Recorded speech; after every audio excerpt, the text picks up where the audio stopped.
السلام عليكم ورحمة الله. ازيكم حبايبي؟ عاملين ايه بناتي واخواتي وكل عيلتنا الكبيرة؟ النهاردة هنعمل معاكم الأكلة الحلوة دي ان شاء الله. تخشوا معانا على الفيديو ونشوف عملنا الأكلة الجميلة دي ازاي بتكات تيتا روكا، وان شاء الله يا رب يعجبكم طريقتنا. ودي أكلة حلوة قوي في أيام الصيف، دي بتبقى حلوة وعاملينها مش مسبكة قوي، بطبق السلطة والزيتون والليمون اللي عملته معاكم في القناة.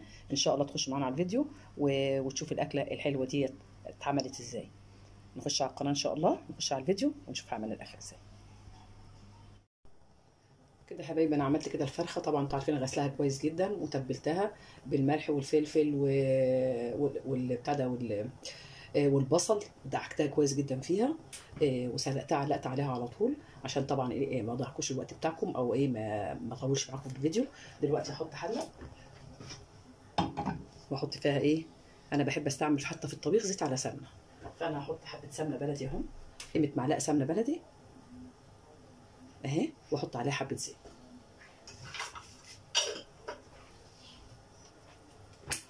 تمام اهي، حطيت حبه زيت على حبه سمنه، وهبدا بقى اشتغل في الايه، الاكله بتاعتنا. انا مجهزه البصلايه، هجهز البصل على طول.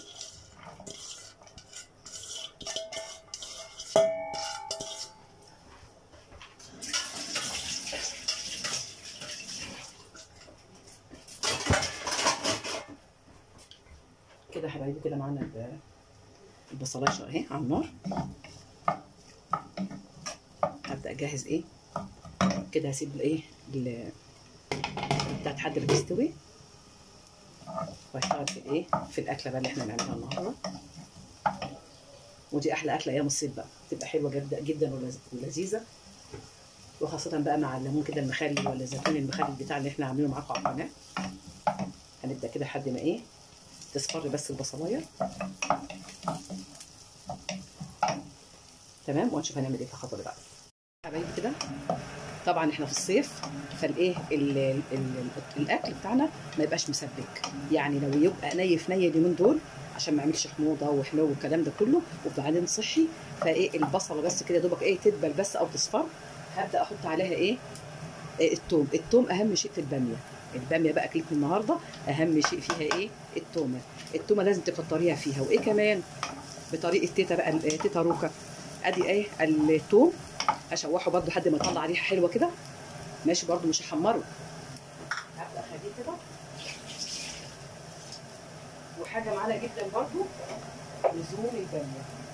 لزوم الباميه ايه، الباميه بتحب ايه، الفلفل الاحمر بتاعنا الجميل ده. فانا برده هقطعه، مش هضربه بقى في الخلاط، ممكن اضربه في الكبه، وممكن ايه احطه كده عليها تقطعيه شرايح صغنونه كده. فانا هضربه في الكبه وايه واوري لكم هنعمل ايه.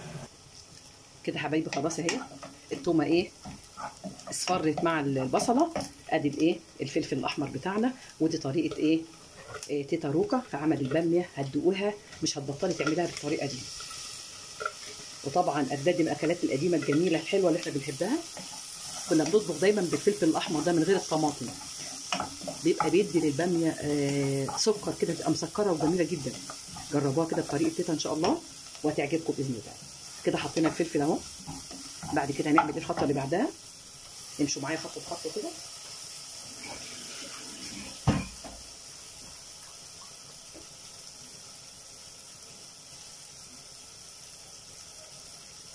ادي الباميه يا حبايبي. طبعا الباميه انتوا عارفين سعرها غالي، انا جايبه الكبيره شويه، وبرده بتبقى طعمها خطير وحلو وزي الفل وكله بيقضي الغرض، ماشي. فانا هحط الباميه بتاعتي اهو في قلب الحله. ادي الباميه اهي مقطعاها ومجهزاها. بيقولوا كل الباميه ب 50 جنيه، انا جبت الاقل شويه منها في الحجم. طبعا هي الصوره بتبقى حلوه، بس دي برضه طعمها بيبقى مسعسل لانها لسه طالعه، فمسكره بطريقه ما فيهاش ولا حبايه ناشفه، فعشان كده انا جبت منها اللي بتتعمل ويكا، طعمها حلوه جدا، بس انا جايبه ايه المتوسطه شويه. كده حبايبي حطينا الباميه اهي كلها، وهقلبها في ايه مع البصل مع الثوم مع الفلفل الاحمر بتاعها كده اهي. تمام يا حبايبي، كده نقلبها كده لحد ايه ما لونها يبدا يغير كده، يبقى هي خضار، طبعا هي خضارها مقدره انها صبحه كمان ايه، نتبلها كده مع البصل تبقى طعمها حلو. خلصنا كده شويه، قلبنا فيها شويه، نبدا بقى ايه، نجيب الصلصه بتاعتنا. تمام يا حبايبي معايا.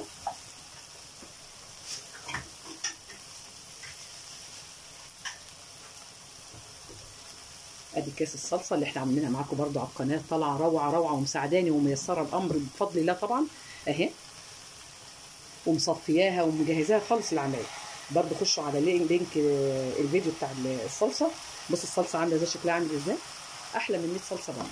باخدها واستعملها على طول اهي، ربع كيس بس. بص عامل لي ايه، خلاص هو كده ايه، ثبت لي ثبت الباميه بتاعتي، خلاها حمراء. بص الشكل شكلها عامل ازاي اهي. هنكمل ونقلبها وبعد كده هنشوف هنعمل ايه في الخطوه اللي بعد كده. عندي برضو فلفل احمر اللي كنت معاه برضو عاملينها على القناه برضو اهو. بص يا حبايبي حطيت اهي معلقتين برضو فلفل احمر عليه، بتبقى طعمها بالفلفل ما اقولكوش عليها. جربوا واحكموا، شوفوا الباميه طعمها كده حلو مع الفلفل ولا ما بتعمليها عادي كده من غير الفلفل بالصلصه بس، بتدي طعم وريحه بسم الله ما شاء الله، ما على ريحه هنا في المطبخ كده. خلاص يا حبايبي، محتاجه بس نحط عليها ايه شويه الشوربه.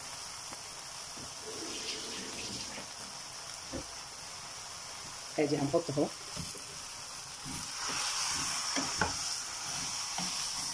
حبه بس ايه ميه مكان الصلصه، وهبدا احط لها ايه الشوربه واشوف بقى الايه الفراخ تحت السوا ولا.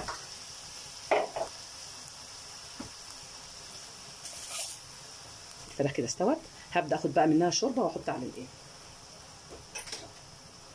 على الباميه طبعا. ولو كان عندك بقى ايه شوربه لحمه بقى حاجه دسمه كده، ولا حته دهن كمان معاها، او ليا بتاعت بالليه بتبقى روعه.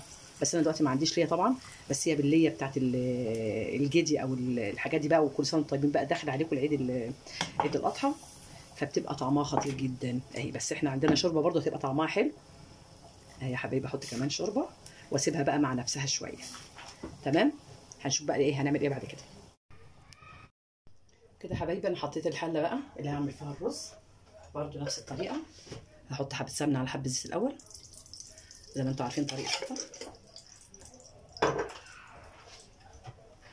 السمنه بتدي طعم جميل قوي للرز، وبالنسبه للزيت برده بيديه لمعان وبيبقى طعمه حلو برده، مخفف كده ما بيبقاش تقيل. انا حطيت حبه سمنه على حبه زيت، وهنعمله النهارده ان شاء الله معاكم رز بالشعريه. ماشي يا حبايبي، هفتح كيس الشعريه. الشعريه انا بحبها كتير في الرز، فانا هحط حبه شعريه اهو اهي. هنبدا برده نحمرها، وتكوني معلقه على كاتل اللي فيه ميه سخنه، او عندك ميه سخنه بيبقى افضل من الميه الساقعه من الحنفيه. الرز لما تديله ميه سخنه عليه بيبقى في سواه حلو جدا. وبعد كده تهدي عليه النار، لان اول ما بيغلى على طول معاكي انت غاليه الميه تبداي بقى ايه توطي عليه. دي برده حبايبي للمبتدئين بيبقى الميه السخنه افضل في عمل الرز. كده خلاص اهوت، هنسيبها لما تتحمر وارجع لكم تاني. كده حبايبي الشعريه اهي بدات ايه تصفر هي بس شويه، مش عايزاها محمره قوي. هنبدا بقى نحط عليها الرز بتاعنا. ماشي يا حبايبي اهو.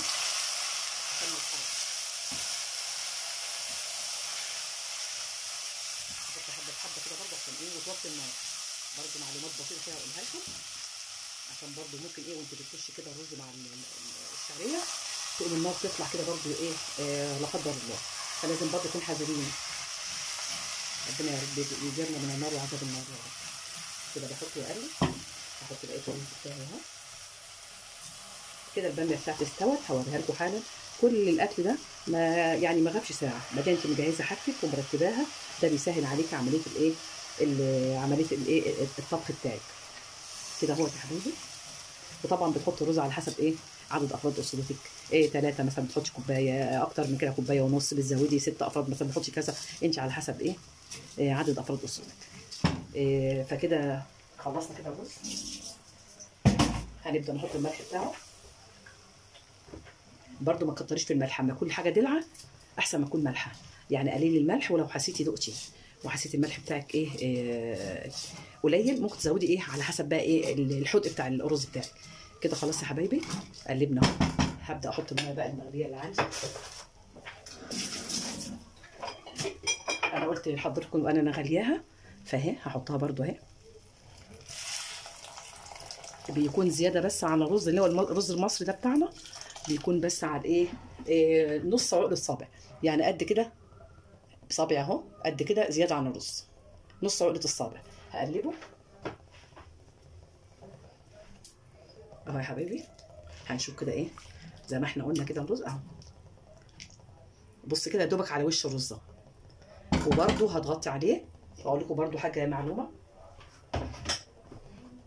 انا هحط عليه دلوقتي اهو لحد ما يغلي بقى غلوه. اول ما يغلي الغلوه خلاص هتبداي توطي عليه النار خالص. انت غطيتيه اهو. انا ساعات بغطي الرز والاقي الرز لسه، وانا مع اني مزوداه ميه. الرز المصري ممكن كمان بقى زي اللي هو البسمتي بيشرب يعني ايه، عايز ميه كتير.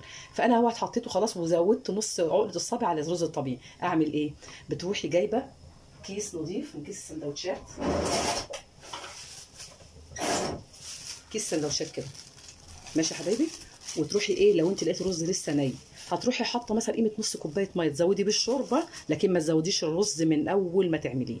لا، بتزوديه امتى؟ لو حسيتي دقتيه وانت مزوده الميه ومزوده عليه نص عقله الصابع، تزودي عليه، تروحي نص كوبايه ميه وتروحي ماسكه بقى ايه، انا مش عايزه احط عشان الرز لسه ما شربش، تروحي حاطه مغطيه كويس جدا بكيس، وتوطي عليه النار خالص. حطي تحته ايه اللي هي الشياطه دي، وتوطي عليه النار. هيستوي حتى لو دلوقتي، اول ما يغلي هحط تحته اللي هي الشياطه دي، وهوطي وخليه بقى يستوي مع نفسه. بيطلع مفرفره رزيه وحلو وجميل. اعملوا بكلام تيتا روكا كده ان شاء الله، ويعجبكم طريقتي ان شاء الله في عمايل الايه الرز. تمام كده. نشوف بقى ايه اللي هنعمله بعد كده. كده يا حبايبي الرز بتاعي اهو اتشرب، بس حاسه ان هو لسه ما استواش. هعمل ايه؟ هشيل حله الرز واحط تحت على البوتاجاز ايه العين كمان طفت، هولعها تاني. هحط عليها، انا عامله ايه، الصفيحه اللي هي بتبقى ايه بتاع السمنه، بعملها بقصها، او بعملها باللي هي اللي هي بتاعت فتح الصفايح دي، بطلعها واحطها تحت الرز اهو. احطها تحت الرز كده، وهشوف بقى الخطوه اللي بعد كده هعمل ايه. انا هولع العين كده وهبدا اوطي برده على الرز. ماشي يا حبايبي تمام اهو. هوطي على الرز ده قوي، وابدا زي ما انا قلت لكم بقى ايه اسيبه براحته. عندي كيس السندوتشات اهو، كيس السندوتش اهو. هبدا اروح ايه اصفاه. لازم يتغطى الرز كله ويتكبس. شفت لما تكبسي حاجه اهو. قصيت، انا قصيت كيس الرز اهو، الكيس اللي هو السندوتشات، وهبدا بقى اغطيه كده. ده بيخلي الرز يطلع متبخر ومستوي وجميل جدا، وعلى نار هاديه، بيستوي على نار هاديه. وابدا اهو انا غطيته كده اهو. هبدا بقى ايه، ودي معلومه طبعا ما لسه اول مره اقولها لكم على القناه اهي. هغطيه بقى وهتشوفوا لما يستوي هيبقى مفرفر وطعمه خطير. ماشي يا حبايبي تمام. هنشوف الخطوه اللي بعد كده. انا كده الباميه بتاعتي هوريها لكم استوت، بسم الله ما شاء الله اهي. بصي كده، عايزه اقول لكم واحده اتهرت ما خدتش حاجه، لانها ايه، لانها لسه جديده. فاهمني. فاهي طالعه حلوه جدا، والريحه ما اقولكوش عليها. هكمل بقى سوى الرز وهوريكم الاكله بتاعتنا النهارده. كده يا حبايبي عملت السلطه اهوت تمام. هبدا بقى ايه ارصها في الطبق. الاول معايا فص ثوم، ان شاء الله اقطع عليها ايه مش هقطعه، هبشره على طول في المبشره. تمام يا حبايبي اهي. ادي فص الثوم اللي بحطه اهي. الثوم ده مفيد جدا طبعا، بيقوي جهاز المناعه. والسلطه دي طبعا هي السلطه البلدي بتاعتنا، فيها بقدونس، جزر، حبه جزر مبشور، حبه بصل، خيار، فلفل الوان. كل ده بطعم ايه السلطه، بيخليها طعمها مسكر، مع طماطميتين او ثلاثه بس، يعني كتري الخضره وقليلي اهي. وهنا ايه عصره الليمون برضو اهي. احط الليمون بتاعي وشويه خل. ادا ايه لسه اقول لكم بقى التتبيله بتاعتنا. التتبيله بتاعتنا عباره عن ايه، حبه فلفل اسود عشان هدعك ده كله مع البصل. اهم شيء دعك البصل عشان ما يبقاش ايه، يخلي ريحه السلطه مش حلوه. برضو من الحاجات المعلومات المفيده ان لما تعملي البصل بتاعك، البصل اهو يا حبايبي هجيبه كده قدامكم. البصل لازم تدعكي بملح وفلفل، ملح وفلفل عشان طعمه ما يغيرش وبولك ما يفسدش. يعني الافضل انك تدعكيه حتى مع المحشي. لما تيجي تعملي محشي، خلطه المحشي بتعمليها، وفي الاخر برضو بتروح حاطه ايه شويه بصل ني وتدعكيهم بالملح والفلفل وتحطيهم على الخلطه، بيدوا طعم خطير جدا للايه للخلطه بتاعت المحشي. كده احط حبه ملح. وادي السلطه بتاعتنا اهي. هبدا بقى اقلبها كلها مع بعضها مع حبه زيت وحبه خل، واوريكم بقى الاكل وانا بغرف. وده حبايبي النهارده الاكل بتاعنا، الزيتون بسم الله ما شاء الله. الليمون اللي انا عاملاه معاكم في القناه، بسم الله ما شاء الله. بصي الفلفل، بصي جامد ازاي لاخر اهو. بقالنا كام شهر عاملينه بالطريقه اللي قلت لكم عليها. والزيتونيه بسم الله ما شاء الله عليها. اوريكم الزيتون، بص كده عامل ازاي. لسه بص بنشفانه ازاي، ما جرالوش حاجه ولا طيره ولا جراله اي حاجه. وعاملين معاه طبق السلطه الجميل والرز ابو شعريه بالطريقه بتاعت تيتا اللي قلت لكم عليه، مفرفر وزي الفل والله، طعمه جميل جدا. ودي فرخه صغنونه كده بتاعتنا، وحتى لو هتعملها على شوربه موجوده عندك، شوربه فراخ او شوربه اهي وادي الباميه بطريقه تيتا زي ما انا قلت لكم. والطعم والله ما اقول لكم، مش يعني مش هقول لكم عليه، طعم خطير جدا. ودي اكلتنا النهارده حبايبي اهي. يا رب يكون ان شاء الله الطريقه بتاعتنا عجبتكم.